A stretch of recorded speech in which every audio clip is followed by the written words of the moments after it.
Ассалам алейкум, Казахстане, Багльба, Бусулвезери. Салам алейкум, братья казахи.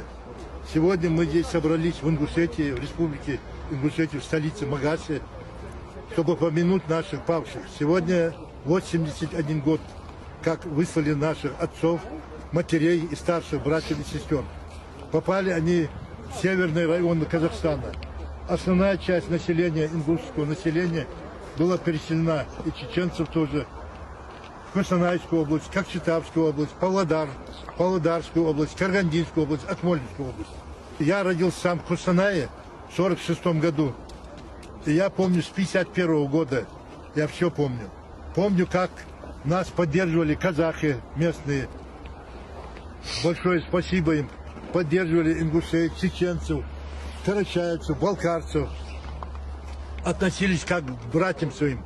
Первое время, конечно, приняли настороженно, когда была агитация, что якобы это едут людоеды, не открывайте двери, закрывайте свои сараи на замки и прочая агитация была. Потом потихоньку, когда увидели наших статных мужчин, которые работали, увидели, и все потихоньку начали выходить из своих домов, подходили и поняли, что это добродушные, чистосердечные, мужественные люди.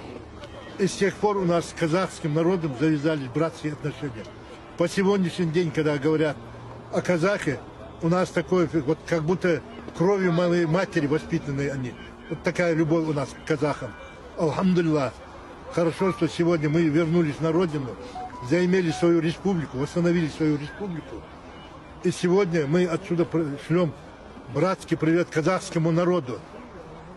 Огромное спасибо им в те годы, лихие годы, когда они нас поддержали. С их помощью тоже мы вернулись на свою родину.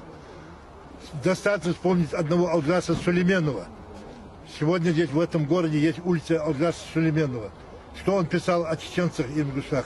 Поэтому всему казахскому народу. Дай Аллах вам здоровья, дай Аллах благ вам. Аминь, и чтобы Казахстан процветал. Аминь. Рахмет.